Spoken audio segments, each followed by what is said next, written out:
Hi everybody. For Health This Week and for next week, we are going to be talking about bike safety. So week one, we're going to talk about how to properly fit our helmet and make sure that it's on there nice and tight so that we aren't having any issues if we fall off our bike or get hit by something or run into something, that we are protecting our head. We're also going to learn our ABCs of how to check our bike every time before we use our bike. And I'm also going to show you how, in case your chain happens to fall off, how to fix your chain. We're going to start with the helmet. Okay, so we have our clip, we have our straps, we have a tightener back here, and I'll show you how that works once I have it on. The cues that we use for this is 2v2. So my first two is 2 fingers between my eyebrows and the bottom of my helmet. If I have it back here, I'm not protecting my forehead. If I have it down here, I can't see, and I'm not protecting the back of my head. I want to make sure that my whole head is protected. The V, when I clip my strap, I want to make V's underneath my ears.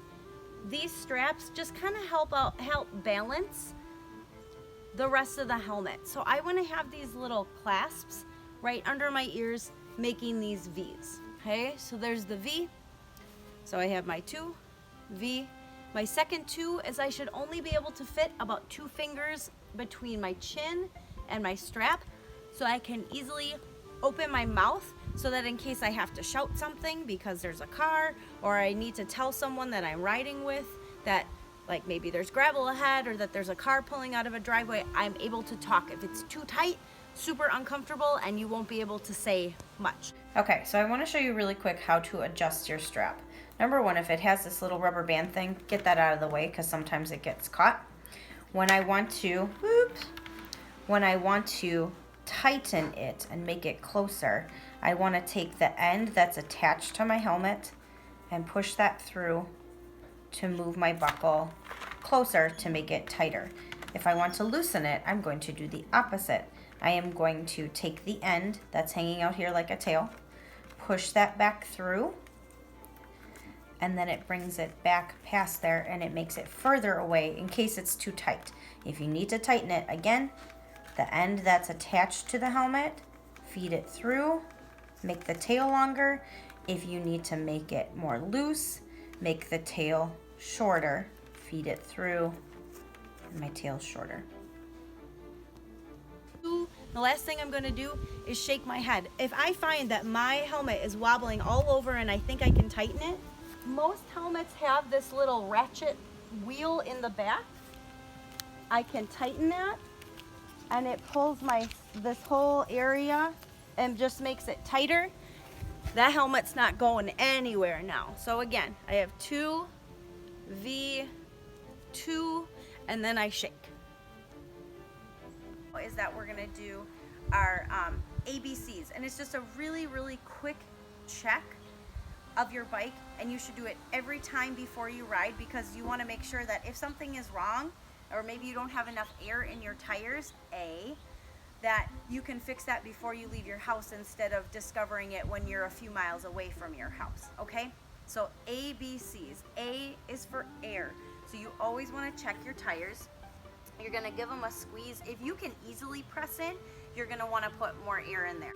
Right now with these tires, I'm just barely squeezing in. It feels like it has a lot of good air, so I should be fine. I wanna make sure, obviously, I check both tires because there's 2 of them.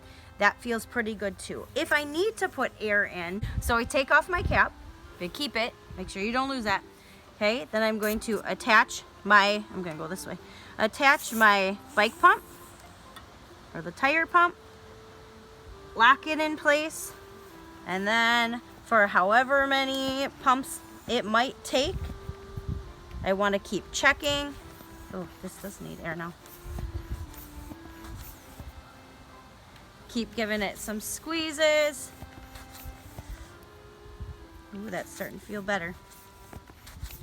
I must have let some air out before when I was demonstrating it. That feels real good. So I release, I undo the valve, and I'm gonna put my cap back on. That is how I check my tires for air, and that is how I check my A of my ABC. B is for brakes. We always want to check our brakes.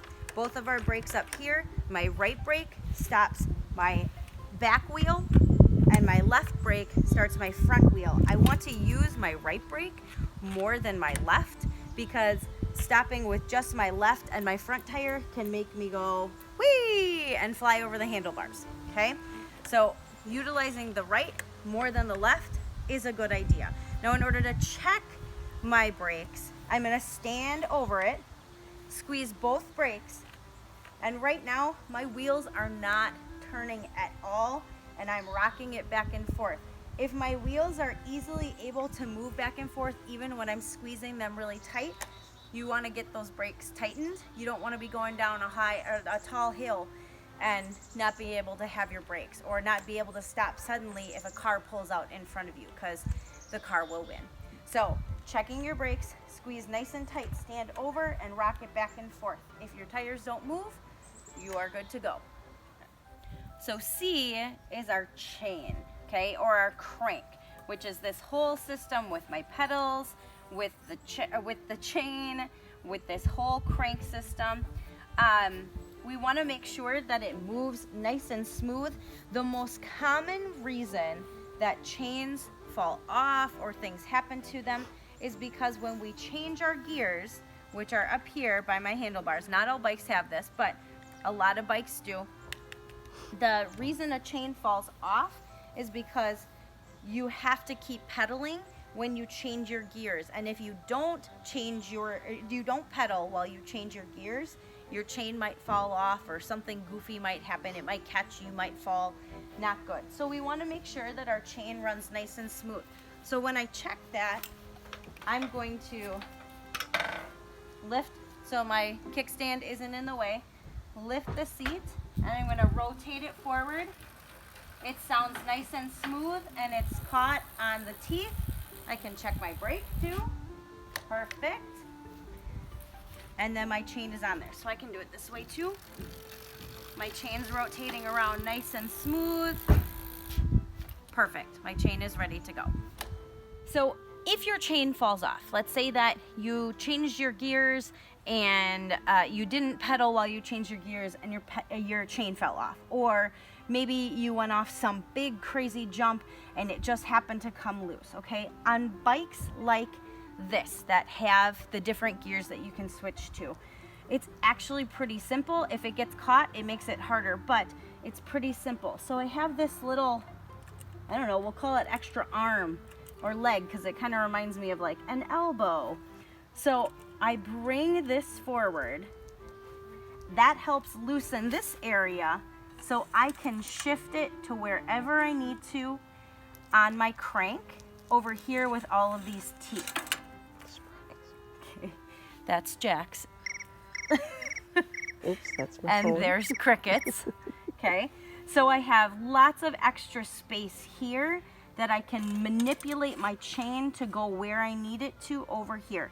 Once I see that I have it on the teeth, I can put it back, and then I want to check that it's on there nice and smooth again. So I'm going to do the same thing that I did to check my bike in the beginning. Lift my seat, rotate it forward.